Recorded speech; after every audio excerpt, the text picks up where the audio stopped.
১১৫ বছরের বৃদ্ধ আলহাজ মোহাম্মদ আব্দুর রহমান মোল্লা দীর্ঘ ১৩ বছর ধরে মসজিদের মুয়াজ্জিন হিসেবে দায়িত্ব পালন করছেন এবং আজান দেন তিনি। প্রায় ২০ বছর পূর্বে একটি দুর্ঘটনায় ২ চোখের দৃষ্টি হারিয়ে বর্তমানে তিনি অন্ধ। তবে চোখের দৃষ্টিশক্তি না থাকলেও মনের দৃষ্টিশক্তি ও মনোবল কমেনি তার। প্রতিদিন মসজিদে ৫ ওয়াক্ত নামাজের আজান দেওয়ার জন্য বাড়ি থেকে মসজিদ পর্যন্ত বাঁশ এবং রশি বেঁধে দিয়েছেন পরিবারের লোকজন। প্রায় ২০০ মিটার বাঁশ ও রশি বেয়ে তিনি যাতায়াত করছেন। আব্দুর রহমান মোল্লার বাড়ি নাটোরের বড়াইগ্রাম উপজেলার নগর ইউনিয়নের বড়দেহা গ্রামে। ২০১১ সালে তিনি পবিত্র হজ পালন করেছেন। বাড়ির পাশেই নিজের জমিতে মসজিদ স্থাপন করেছেন। সেই মসজিদে প্রতিবেশী সহ গ্রামবাসীরা নামাজ আদায় করেন। বর্তমানে আজান দেয়াকে জীবনের ব্রত হিসেবে নিয়েছেন এই বৃদ্ধ আব্দুর রহমান মোল্লা। দীর্ঘ প্রায় ২০ বছর আগে থেকে সে অন্ধ। তার চিকিৎসা করাইছি আমরা, কিন্তু কোনো রেজাল্ট আসেনি, ভালো ফল হয়নি। কিন্তু ২০১১ সালে আমি এবং আমার আব্বা দুই বাপুতে একসঙ্গেই হজ করেছি ইনশাল্লাহ। তারপরে হজ করে আসার পরে আমার আব্বা নিজ উদ্যোগে নিজস্ব নামের জমি ৫% সরকারের নামে ডিসির নামে রেজিস্ট্রি করে দিয়ে নিজের টাকা দিয়েই একটা মসজিদ নির্মাণ করে দিয়েছেন। এবং সে অন্ধ হওয়াতে নিজ বাড়ি থেকে আমাদের রোড সংলগ্ন পাকা রাস্তা সংলগ্ন মসজিদটাতে সে নিজেই রশি টানিয়ে দিয়েছে এবং বাঁশ বেয়ে বেয়ে সময় মতো যায় নামাজ পড়ে এবং আজান দেয় এবং নামাজ পড়েন। এবং উনি ৫ ওয়াক্ত নামাজ এবং যথা টাইমেই আজান এবং সঠিক নিয়মে দেন এবং ইয়া করেন। সেটা আল্লাহ প্রদত্তই আমি বলবো, কারণ এটা এট এ টাইমে আজান দেওয়া একটা বয়স্ক বৃদ্ধ মানুষ হিসাবে বয়স তার বর্তমান বয়স চলছে ১১৫ বছর। আমরা ভাই বোন হচ্ছে ১৯ জন, ৯ ভাই ১০ বছর। রশি টেনে বাঁশ বেয়ে আপনার এই অনুভূতি কেমন লাগে মসজিদে গিয়ে? আমার গুণ শান্তি লাগে, আনন্দ লাগে, আলহামদুলিল্লাহ, আল্লাহু আকবার, সুবহানাল্লাহ, বিহামদিহি, সুবহানাল্লাহিল আযীম, লা ইলাহা ইল্লা আনতা সুবহানাকা ইন্নী কুনতু মিনাজ জালিমিন।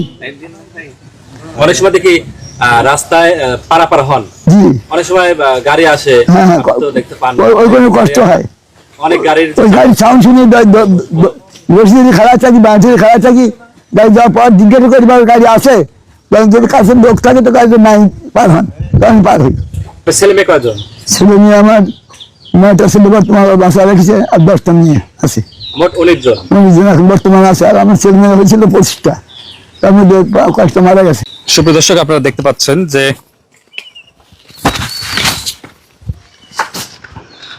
উনি কিন্তু এই যে রাস্তা পার হবেন এখন, রাস্তাটাও কিন্তু তার এই যে রাস্তা দিয়ে কিন্তু অনেক যানবাহন চলাচল করে, অনেক ঝুঁকিপূর্ণ ভাবেই কিন্তু তার যেতে হয়। গাড়ি ঘোড়ার শব্দ অর্থাৎ যানবাহন আছে কিনা এই সেই শব্দ শুনেই কিন্তু তিনি এখন কিন্তু তিনি রাস্তার যে রশি বা বাঁশ কোনোটাই কিন্তু খেয়াল করতে পারছেন না। তিনি ডান দিকে যে বাঁশ রয়েছে সেটি হয়তো বা ধরবেন।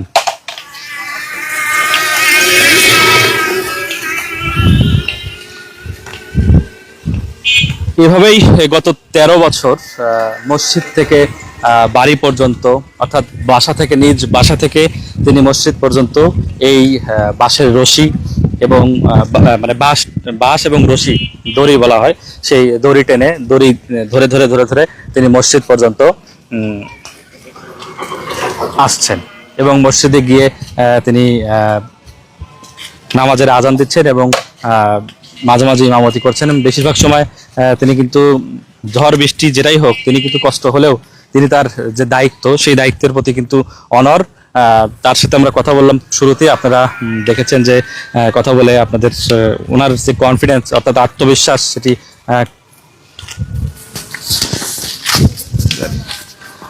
ওই আমরা একটু অন্য বাসাটা দেখাতে চাই যে এখান থেকে কিন্তু আপনারা দেখছেন যে দড়ি টানানো সেটাতে কিন্তু অনেক দূরে এবং এই দড়ি বেয়ে বেয়েই উনি প্রতিদিন বাসা থেকে মসজিদে আসেন এবং মসজিদ থেকে কিন্তু বাসা পর্যন্ত যান।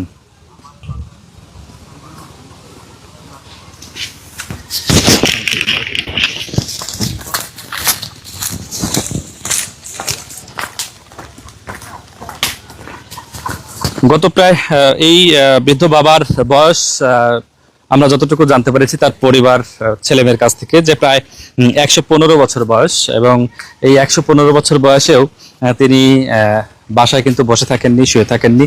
তিনি তার যে মসজিদ রয়েছে সেই মসজিদে তিনি নামাজ পড়াতে যান এবং মুয়াজ্জিনের দায়িত্ব কিন্তু তিনি পালন করেন।